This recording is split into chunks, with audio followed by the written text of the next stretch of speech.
ദൈവനാമം വാഴ്ത്തപ്പെടുമാറാകട്ടെ. ദൈവത്തിൻ്റെ കൃപയാൽ നമുക്ക് വീണ്ടും ദൈവജനമായി സന്ധിപ്പാൻ ദൈവം നൽകുന്ന അവസരത്തെ ഓർത്ത് ഞാൻ ദൈവത്തെ സ്തുതിക്കുന്നു, സ്തോത്രം ചെയ്യുന്നു. നമുക്ക് ഏവർക്കും കർത്താവായ യേശുനാമത്തിലുള്ള സ്നേഹവും ഒന്നിനു അറിയിക്കുകയാണ്. ശേഷം നിങ്ങൾ നൽകുന്ന പ്രോത്സാഹനത്തിന്, സഹകരണത്തിന്, പ്രാർത്ഥനയുടെ പിൻബലത്തിന് ഞാൻ നന്ദി പറയുന്നു. ദൈവം നിങ്ങളെല്ലാവരെയും ധാരാളമായി അനുഗ്രഹിക്കുമാറാകട്ടെ. നമ്മളിന്ന് നമ്മുടെ പാഠ്യപദ്ധതിയിൽ ഒരു പുതിയ വിഷയം തുടങ്ങുകയാണ്. ഈ വിഷയം നമ്മുടെ പാഠ്യപദ്ധതിയിൽ 40ാമത്തെ വിഷയമാണ്. നമ്മുടെ ക്ലാസ്സുകളിൽ 387ാമത്തെ ക്ലാസ്സാണ്. ഇത്രത്തോളം ദൈവം നമ്മെ സഹായിച്ചതോർത്ത് ഞാൻ ദൈവത്തെ സ്തുതിക്കുന്നു, സ്തോത്രം ചെയ്യുന്നു. നിങ്ങളുടെ പ്രാർത്ഥന, നിങ്ങളുടെ സഹകരണം, നിങ്ങളുടെ പ്രോത്സാഹനം ഇതിന് സഹായകരമായിരുന്നു. തുടർന്നും നിങ്ങളുടെ സഹകരണവും പ്രാർത്ഥനയും ഞാൻ ചോദിക്കുകയാണ്. നാം ഇന്ന് മുതൽ പഠിക്കുന്ന വിഷയം സംഖ്യാപുസ്തകം എന്നുള്ളതാണ്. സംഖ്യാപുസ്തകം പറയുമ്പോൾ ലത്തീൻ ഭാഷയിൽ ഇതിൻ്റെ പേര് ന്യൂമറി എന്നാണ്. എന്നാൽ സെപ്റ്റുവജിൻ്റെ തർജ്ജമയിൽ, അഥവാ സപ്തതി എന്ന് പറയുന്ന ആ തർജ്ജമയിൽ അരിത്മോയ് എന്നാണ് അതിന് പേര് കൊടുത്തിരിക്കുന്നത്. അരിത്മോയ്.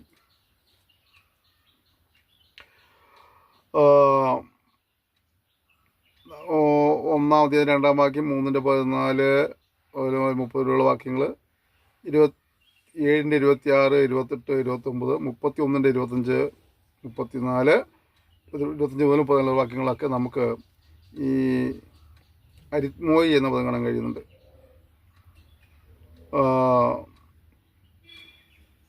ഈ അരിത്മോയി അല്ലെങ്കിൽ ന്യൂമറി ഇതൊക്കെ വരാൻ കാരണം ഈ പുസ്തകത്തിൽ ജനസംഖ്യയുടെ കണക്കെടുപ്പ് നടക്കുന്നുണ്ട്. അതുകൊണ്ടായിരിക്കാം ഒരു പക്ഷേ അങ്ങനെ ആ പദങ്ങൾ പേരായിട്ട് വരുവാൻ കാരണമെന്ന് ചിന്തിക്കുന്ന പണ്ഡിതന്മാരുണ്ട്.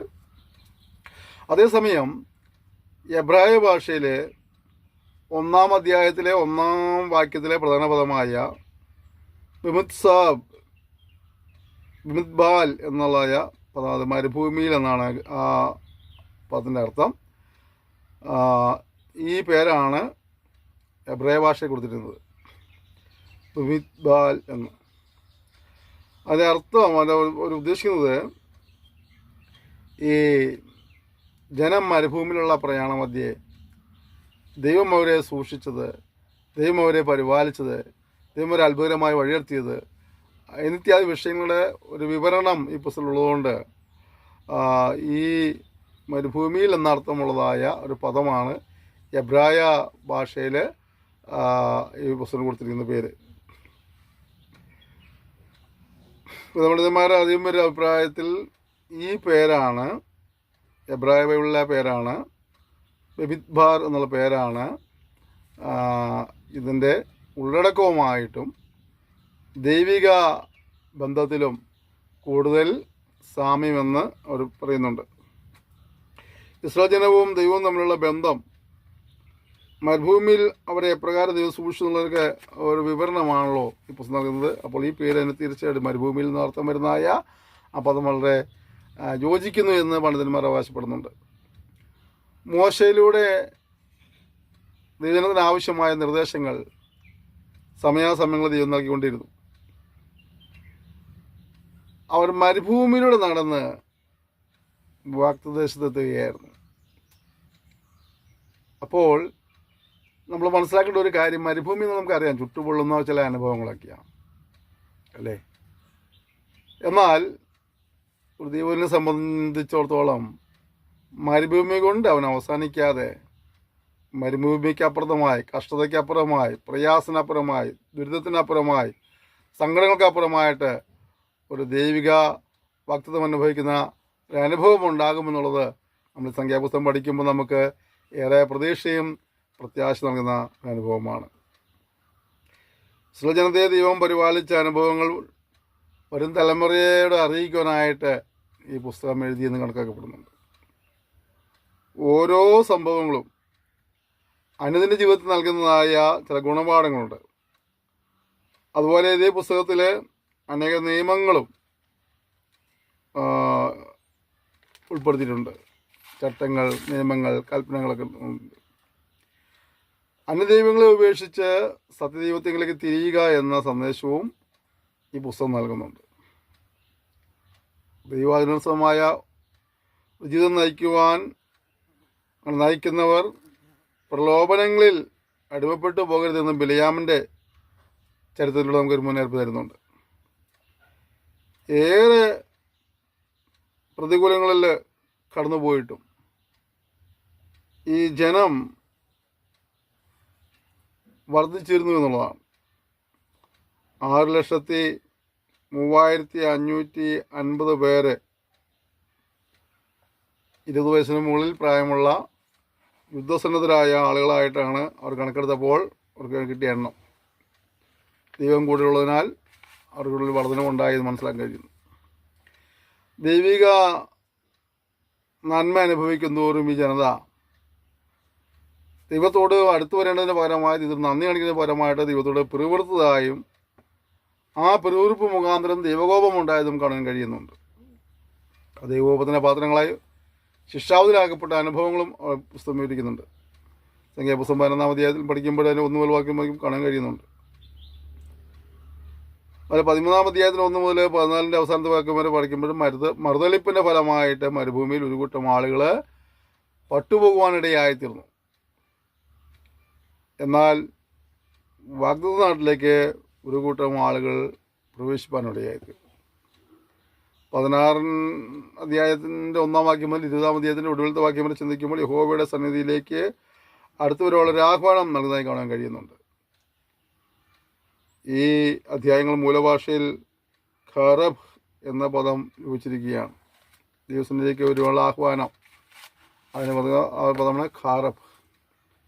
സമീപിക്കുക, അടുത്തു വരിക എന്നൊക്കെയാണ് ഈ പദത്തിൻ്റെ അർത്ഥം. 16-ാം അധ്യായത്തിൻ്റെ 5-ാം വാക്യം 9 മുതൽ 10 വരെയും 17-ാം അധ്യായത്തിൻ്റെ 13-ാമത്തെ വാക്യം 18-ാമത്തെ വാക്യം 18-ാം അധ്യായത്തിൻ്റെ 3 മുതലുള്ള വാക്യങ്ങൾ 7-40 ഉൾപ്പെടുകയാണ്. വേറെ ഒരു പദമുള്ളത് കദേശ് എന്നാണ്. ശുദ്ധീകരിക്കുക എന്നുള്ള അർത്ഥത്തിലാണ് കൊടുത്തിരുന്നത്. 16-ന്റെ 3, 5, 7, 37 മുതൽ 38 വരെ, 18-ന്റെ 9, 10-ന്റെ 10, 32, 20-ന്റെ 12, 13 വാക്യങ്ങളൊക്കെ നമുക്ക് കദേശ് എന്നുള്ള പദം കാണാൻ കഴിയുന്നുണ്ട്. മറ്റൊരു പദമാണ് ബാഹർ, തിരഞ്ഞെടുക്കുക എന്നാണ് എൻ്റെ അർത്ഥം. വേറൊരു പദം മുവത്ത് എന്നാണ്. മുവത്ത് മരണം, കൊല്ലുക എന്നൊക്കെ അർത്ഥം. വിശുദ്ധിയോട് അർഹമായിടത്ത് പ്രവേശിക്കാൻ, അങ്ങനെ പ്രവേശിക്കുന്നവരുടെ ജീവനും തിരഞ്ഞെടുക്കുന്നവർ അവരെ വിശുദ്ധിയോടെ അർഹമായിടത്ത് പ്രവേശിച്ചാൽ അവർക്ക് ജീവനുണ്ട്. തിരഞ്ഞെടുക്കാത്തവരെ സംബന്ധിച്ചിടത്തോളം അവർ വിശുദ്ധമായ സ്ഥലത്ത് പ്രവേശിക്കുമ്പോൾ മരണവും ലഭിക്കുന്നു കാണാൻ കഴിയുന്നുണ്ട്. തിരഞ്ഞെടുക്കപ്പെട്ടവനാണെങ്കിലും പ്രമാണലംഘനം സൃഷ്ടിക്ക് കാരണമാകുമെന്ന് നമ്മൾ 20-ാം അധ്യായത്തിൻ്റെ 1 വചനങ്ങൾ വായിക്കുമ്പോൾ കാണാൻ കഴിയുന്നുണ്ട്. പ്രതികൂലങ്ങൾക്ക് വാഗ്ദത്തങ്ങളെ തടഞ്ഞു നിർത്തുവാൻ കഴിയില്ല എന്നുള്ളതായ ഒരു സന്ദേശം നമുക്ക് 20-ാം അധ്യായം മുതലുള്ള ഭാഗം പഠിക്കുമ്പോൾ കാണാൻ കഴിയുന്നുണ്ട്. 25-ാം അധ്യായത്തിൻ്റെ 3-9 വാക്യങ്ങൾ പഠിക്കുമ്പോൾ കൽപ്പന ലംഘനത്തിനുള്ള ഇസ്രായേൽ ജനതയുടെ തീരുമാനങ്ങൾ കാണാൻ കഴിയുന്നുണ്ട്. ദൈവപുസ്തകം ആരാധനയും ആത്മീയ പദവികളും പ്രാധാന്യം നൽകുമ്പോൾ സംഖ്യാപുസ്തകം മാതൃകാപരമായ ജീവിത നിയമങ്ങൾക്കും ആത്മീയ അഭിവൃദ്ധിയുമാണ് നൽകുന്നത്. നമുക്കറിയാവുന്ന സ്ഥിതിവിവര കണക്ക് പറഞ്ഞാൽ 4-ാമത്തെ പുസ്തകമാണ്. 36 അധ്യായമുണ്ട്. 1288 വാക്യമുണ്ട്. നിവൃത്തിയായ 42ഓളം പ്രവചന വാക്യങ്ങൾ ഇതിനകത്തുണ്ട്. നിവൃത്തിയാകാത്ത 15 പ്രവചന വാക്യങ്ങൾ ഇതിനകത്തുണ്ട്. ദൈവത്തിൽ നിന്ന് നേരിട്ടുള്ള പ്രത്യേക സന്ദേശമായി 72 സന്ദേശം കാണാൻ കഴിയുന്നുണ്ട്. 554 കൽപ്പനകൾ കാണാൻ കഴിയുന്നു. 5 വാഗ്ദത്തങ്ങളുണ്ട്. 79 പ്രവചനമുണ്ട്. 56 ചോദ്യങ്ങളുണ്ട്. നമ്മളിനി പുസ്തകത്തെ ഒന്നും കൂടെ ഇത് പഠിക്കുമ്പോൾ 2 കണക്കെടുപ്പാണ് ഇതിൽ പ്രധാനമായും കാണാൻ കഴിയുന്നത്. ആ 2 കണക്കെടുപ്പിൽ ഒരു വ്യത്യാസം എന്താണെന്ന് ചോദിച്ചാൽ, ആദ്യത്തെ കണക്കെടുക്കുമ്പോൾ രൂബേൻ ഗോത്രത്തിൽ 46,500 പേരുണ്ടായിരുന്നു. രണ്ടാമത്തെ കണക്കെടുപ്പ് വന്നപ്പോൾ 43,730 ആയിട്ട് ആ എണ്ണം കുറഞ്ഞു. വർധനവുണ്ടാകണമായിരുന്നു, പക്ഷേ 2,770 പേരുടെ കുറവുണ്ടായത്. ശിമിയോൻ ഗോത്രത്തിൽ 53,300 പേരാണ് ആദ്യത്തെ കണക്കെടുപ്പിലുണ്ടായിരുന്നെങ്കിൽ രണ്ടാമത്തെ കണക്കെടുപ്പ് വന്നപ്പോൾ 22,200 പേരായി. 37,100 പേരെ കുറവുണ്ടായി. ഗാദ് ഗോത്രത്തിൽ 45,650 പേരാണ് ആദ്യത്തെ കണക്കെടുപ്പിലുണ്ടായിരുന്നെങ്കിൽ രണ്ടാമത്തെ കണക്കെടുപ്പ് വന്നപ്പോൾ 40,500 പേര്, 5,150 പേരുടെ കുറവുണ്ടായി. യഹൂദ ഗോത്രത്തിൽ 74,600 പേരാണ് ആദ്യത്തെ കണക്കെടുപ്പുണ്ടായിരുന്നെങ്കിൽ അടുത്തത് വരുമ്പോൾ ചെറിയ വർധനമുണ്ടായിട്ട് 76,500 വർദ്ധിച്ചിട്ടുണ്ട്. ഇസാക്കർ ഗോത്രത്തിൽ 54,400 പേരാണ് ആദ്യത്തെ കണക്കെടുപ്പെങ്കിൽ രണ്ടാമത്തെ കണക്കെടുപ്പിൽ അവർ 64,300 വർദ്ധിച്ചു. ഏകദേശം 9,900 പേരോളം വർദ്ധിക്കേണ്ടതായിരുന്നു. സെബുലൂൻ ഗോത്രത്തിൽ 57,400 പേരാണ് ആദ്യത്തെ കണക്കെടുപ്പ് ഉണ്ടായിരുന്നെങ്കിൽ രണ്ടാമത്തെ കണക്കെടുപ്പായപ്പോൾ 60,500 പേർ, ഏകദേശം 3,100 പേര് വർധനമുണ്ടായി. എഫ്രൈം ഗോത്രത്തിൽ 40,500 പേര് ആദ്യ കണക്കെടുപ്പുണ്ടായെങ്കിൽ രണ്ടാമത്തെ കണക്കെടുപ്പായപ്പോൾ 32,500 പേരായി കുറഞ്ഞു. ഏകദേശം 8,000 ആളുകളെ കുറവുണ്ടായി. മനശ്ശെ ഗോത്രത്തിൽ 32,200 പേരാണ് ആദ്യ കണക്കെടുപ്പുണ്ടായിരുന്നത്. രണ്ടാമത്തെ കണക്കെടുപ്പായപ്പോൾ അത് 52,700 ഏകദേശം 20,500 പേർ കൂടി വർദ്ധിച്ചു.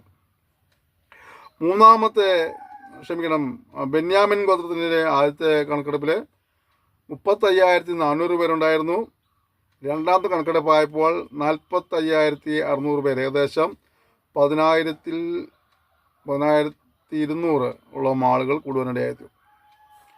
ദാൻ ഗോത്രത്തിൽ 62,700 പേരാണ് ആദ്യ കണക്കെടുപ്പ് ഉണ്ടായിരുന്നെങ്കിൽ രണ്ടാമത്തെ കണക്കെടുപ്പിൽ 64,400 പേരായി. ഏകദേശം 1,700 പേരുടെ വർധനവ് അവിടെ ഉണ്ടായി. ആശേർ ഗോത്രത്തിൽ 41,500 പേര് ആദ്യ കണക്കെടുപ്പ്, രണ്ടാമത്തെ കണക്കെടുപ്പായപ്പോൾ 53,400 പേര്, ഏകദേശം 11,900 പേരുടെ വർധനമുണ്ടായി. നഫ്താലി ഗോത്രത്തിൽ 53,400 പേരാണ് ആദ്യ കണക്കെടുപ്പെങ്കിൽ രണ്ടാമത്തെ കണക്കെടുപ്പായപ്പോൾ 45,400 പേരായി, 800 പേരെ കുറവുണ്ടായി. ചുരുക്കത്തിൽ ആദ്യത്തെ കണക്കെടുപ്പിൽ ആകെ 6,03,550 പേരാണ് ആദ്യ കണക്കെടുപ്പിൽ 20 വയസ്സിന് മുകളിൽ യുദ്ധസന്നദ്ധരായ ആളുകളെ എണ്ണം എടുത്തതെങ്കിൽ രണ്ടാമത്തെ കണക്കെടുപ്പ് വന്നപ്പോൾ 6,1,730 പേരായി, ഏകദേശം 1,820 പേരുടെ കുറവുണ്ടായി.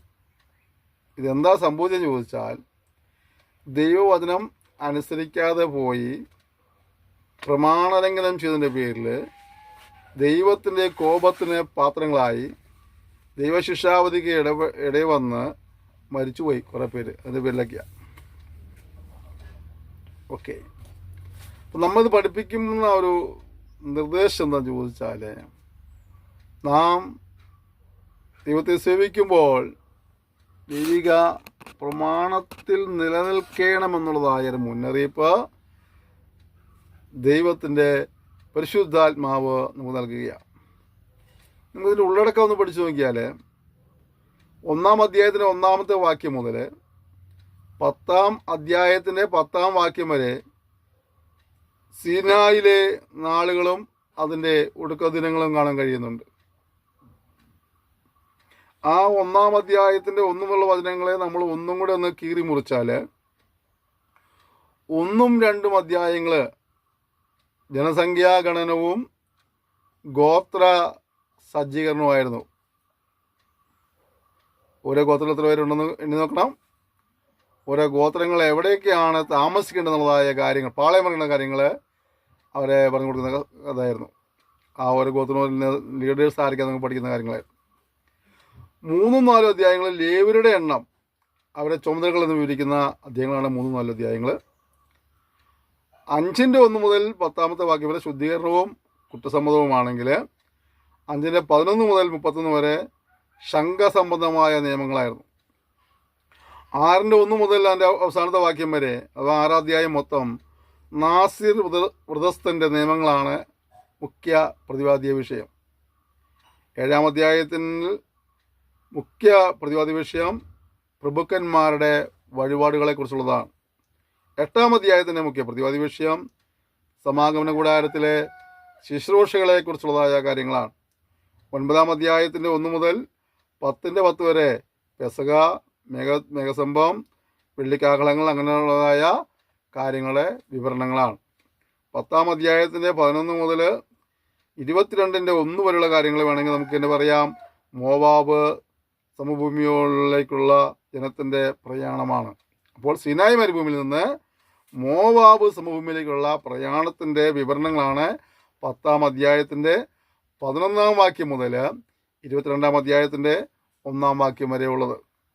പിന്നെ നമുക്ക് 10 അധ്യായത്തിൻ്റെ 11 മുതലുള്ള വാക്യങ്ങൾ നമുക്ക് ഒന്നും കൂടെ കീറി മുറിച്ചാൽ 10 അധ്യായത്തിന് 11 മുതൽ 36 വരെ സീനായ് മരുഭൂമിയിൽ നിന്നുള്ള പുറപ്പാടാണ് വിവരണങ്ങൾ എങ്കിൽ 11 അധ്യായത്തിൻ്റെ അല്ലെങ്കിൽ 11 അധ്യായം മൊത്തമായിട്ടുള്ള പ്രധാനപ്പെട്ട വിഷയം പാളയത്തിലെ പിറുവിറുപ്പാണ്.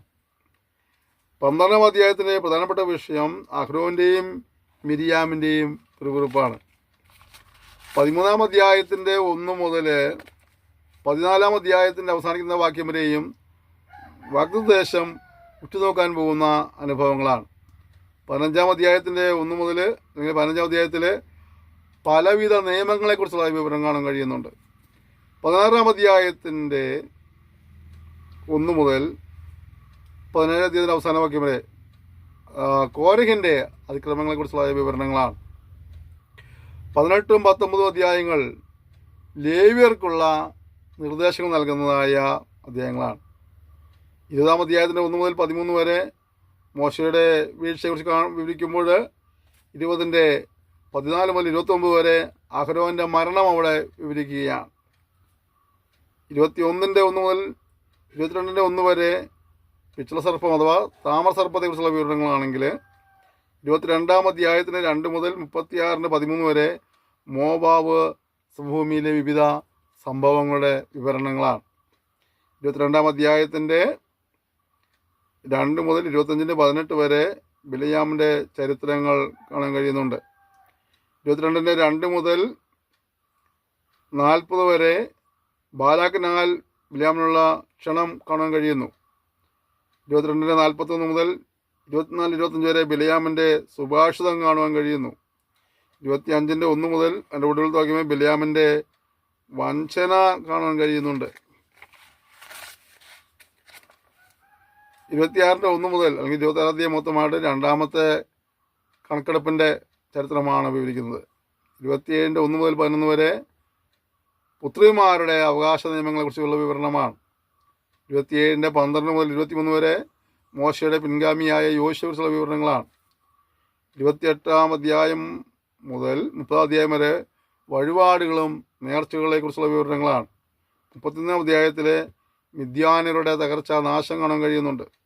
32 അധ്യായത്തിൽ രൂബേൻ, ഗാദ്, മനശ്ശയുടെ പാതിഗോത്രം എന്നിവരുടെ അവകാശങ്ങളെക്കുറിച്ചുള്ള വിവരണമാണ്.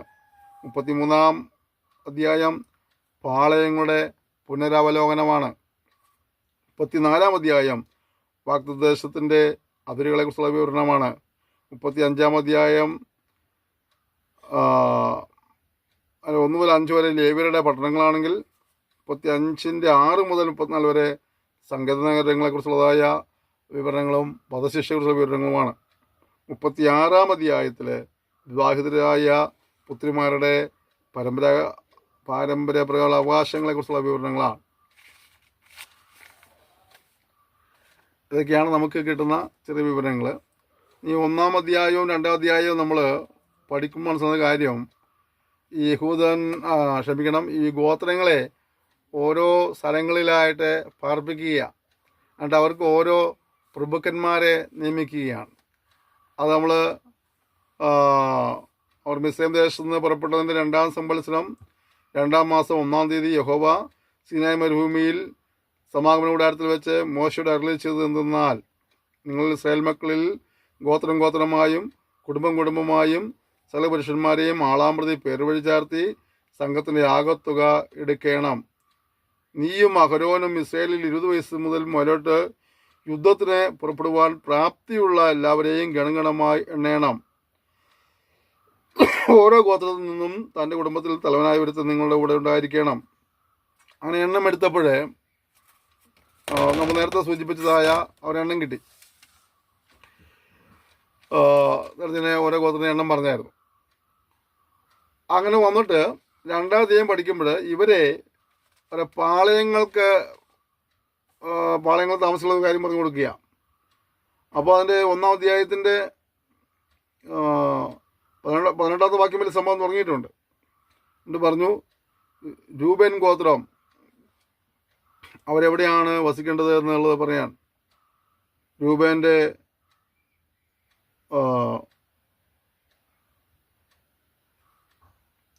അത് കിഴക്ക് വശത്ത് യഹൂദാപാളയം,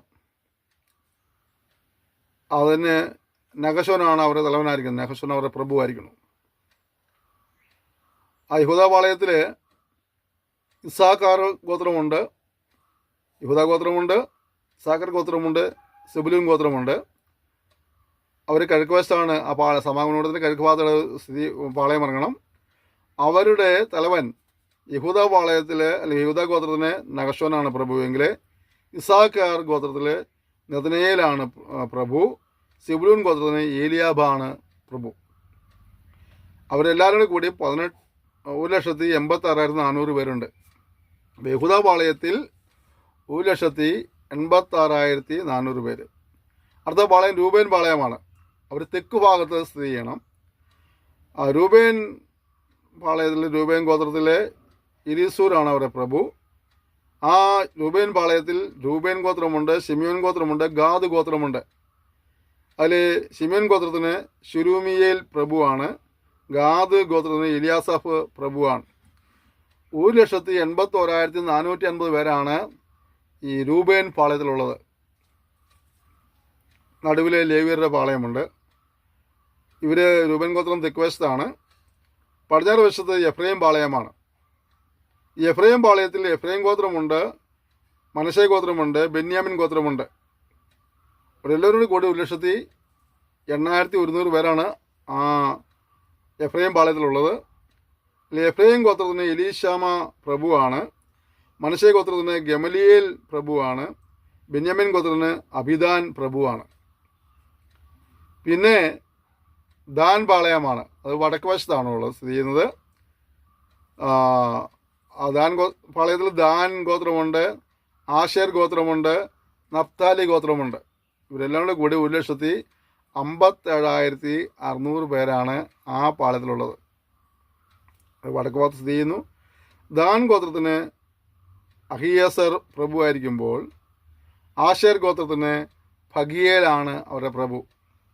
നഫ്താലി ഗോത്രത്തിന് അഹിരാമാണ് അവരുടെ പ്രഭു. ഇതായിരുന്നു അവരെ പാളയത്തിൻ്റെ ഒരു സജ്ജീകരണം എന്നുള്ളത്. നമുക്കിത് 1-ാം അധ്യായവും 2-ാം അധ്യായം പഠിക്കുമ്പോൾ ഓരോ ഗോത്രത്തിൽ എത്ര പേരുണ്ടായിരുന്നു എന്നുള്ളത് കാണാൻ കഴിയുന്നുണ്ട്. ഓരോ ഗോത്രങ്ങളും എവിടെയാണ് സ്ഥിതി ചെയ്തതെന്ന് കാണാൻ കഴിയുന്നുണ്ട്. ഓരോ പാളയത്തിലും ഏതെല്ലാം ഗോത്രങ്ങൾ ഉൾപ്പെട്ടിട്ടുണ്ടായിരുന്നു എന്ന് കാണാൻ കഴിയുന്നുണ്ട്. അവരുടെ എണ്ണങ്ങൾ കാണാൻ കഴിയുന്നുണ്ട്. ഒപ്പം തന്നെ അവരുടെ പ്രഭുക്കന്മാർ ആരായിരുന്നു എന്നെല്ലാം കാണാൻ കഴിയുന്നുണ്ട്. ഇത് നമ്മൾ സംഖ്യാപുസ്തകത്തിൻ്റെ ഒരു പുറമേയുള്ള കാഴ്ച നമ്മൾ സംഖ്യാപുസ്തകം 3-ാം അധ്യായത്തിൽ പ്രവേശിക്കുക. അപ്പോൾ ഈ സംഖ്യാപുസ്തക പഠനം നമുക്ക് തരുന്നതായ ഏറ്റവും പ്രധാനപ്പെട്ട ഒരു വിഷയം എന്നുള്ളത് നാം ദൈവപ്രമാണങ്ങളിൽ നിന്ന് അന്യപ്പെട്ടു പോകരുത് എന്നുള്ളതാണ്. നമ്മൾ ഈ വചനം പഠിക്കുമ്പോൾ നമ്മെ തന്നെ കാണുവാനും ക്രമീകരിക്കുവാനും കുറവുകളേറ്റ് പറയാനൊക്കെ കർത്താവ് നമ്മെ സഹായിക്കട്ടെ. നമ്മെ ഈ പാഠത്തിന് ഒരുങ്ങുന്നതിന് മുമ്പായി പുസ്തകങ്ങളിൽ പ്രവേശിക്കുന്നതിന് മുമ്പായി തന്നെ നമ്മൾ സമർപ്പിച്ച ദിവസം ഒരുമിച്ച് പ്രാർത്ഥിക്കുക. സ്വർഗീയ പിതാവേ, ഞങ്ങൾക്ക് തന്നതായ ഈ പുതിയ വിഷയത്തിനായി സ്തോത്രം ചെയ്യുന്നു. ഞങ്ങൾ നിൻ്റെ സന്നിധിയിൽ നിങ്ങളുടെ ചേർന്ന് നിൽപ്പോൾ കൃപ ഞങ്ങൾക്ക് നൽകപ്പെടുമാറാകണമെന്ന് പ്രാർത്ഥിക്കുന്നു. ഞങ്ങൾ ഒരിക്കലും വഴിതെറ്റിപ്പോയി ദൈവകോപത്തിന് പാത്രങ്ങളെ തിരുവാനല്ല കർത്താവേ, മറിച്ച് ദൈവിക അനുഗ്രഹത്തിന് പാത്രങ്ങളെ തിരുവാൻ അതിനനുസരിച്ച് ഈ കൃപ നൽകപ്പെടുമാറാകണമെന്ന് പ്രാർത്ഥിക്കുന്നു. ഈ വിഷയത്തിൻ്റെ മറ്റു ഭാഗങ്ങളിൽ പ്രവേശിക്കുമ്പോൾ ദൈവം ഞങ്ങളോട് സംസാരിക്കുവാൻ, ഞങ്ങളെ ബലപ്പെടുത്തുവാൻ, ഞങ്ങളെ ആശ്വസിപ്പിക്കുവാൻ, ഞങ്ങളെ തിരുത്തുവാൻ എല്ലാം കാരണമായി തീരുമാനമാണെന്ന് പ്രാർത്ഥിക്കുന്നു. പഠിതാക്കളെ നിങ്ങൾക്ക് അനുഗ്രഹിക്കണമേ. തുടർന്ന് നിങ്ങളെ സഹായിച്ച് നിർവഹിക്കുക. സ്തോത്രം തുടർന്ന് നിങ്ങൾ അനുഗ്രഹിക്കുമ്പോഴാണെന്ന് പ്രാർത്ഥിക്കുന്നു. പ്രാർത്ഥന സ്തോത്രം ഈശ്വരൻ നാം തന്നെ ആമേൻ. ക്ഷമയുടെ സെക്ഷനിൽ പങ്കെടുത്ത് നിങ്ങൾ നന്ദി പറയുന്നു. ദൈവം നിങ്ങളെ ധാരാളമായി അനുഗ്രഹിക്കട്ടെ. കർത്താവിൻ്റെ വരെ താമസാൽ നമുക്ക് അടുത്ത സെക്ഷനിൽ വീണ്ടും കാണാം. അതുവരെയും കർത്താവ് നമ്മെ സൂക്ഷിക്കുവാനായിട്ട് പരസ്പരം ഓർത്ത് പ്രാർത്ഥിക്കാം. നമ്മുടെ എല്ലാ സഹകരണത്തിനും എല്ലാ പ്രോത്സാഹനത്തിനുമായിട്ട് ഞാൻ ഒരിക്കൽ കൂടി നന്ദി പറയുന്നു. ഈ സന്ദേശങ്ങൾ പങ്കുവയ്ക്കണം. യൂട്യൂബ് ചാനലിൽ സബ്സ്ക്രൈബ് ചെയ്യാത്തവർ സബ്സ്ക്രൈബ് ചെയ്ത് ഞങ്ങളെ സഹായിക്കുക, ഞങ്ങളെ പ്രോത്സാഹിപ്പിക്കുക. നിങ്ങളുടെ ലൈക്ക് കമൻറ്റൊക്കെ ഞങ്ങളെ അറിയിക്കുക. നിങ്ങളെ പ്രാർത്ഥനാ വിഷയങ്ങൾക്ക് വേണ്ടി പ്രാർത്ഥിക്കാനായിട്ട് ഈ കാണുന്ന സ്ക്രീനിൽ നമ്പറിൽ നിങ്ങൾ വിളിക്കുക. ആർക്കെങ്കിലും നിങ്ങളെ വിളിച്ചിട്ട് കിട്ടാതെ വന്നിട്ടുണ്ടെങ്കിൽ അത് അതൊരു വാട്സപ്പ് നമ്പറാണ്. നിങ്ങൾ വാട്സപ്പിൽ നിങ്ങളുടെ മെസ്സേജ് ഷെയർ ചെയ്താൽ ഞങ്ങൾ വേണ്ടി പ്രാർത്ഥിക്കുന്നതായിരിക്കും. സഹകരണം പ്രതീക്ഷിക്കുന്നു. Thank you. May God bless you.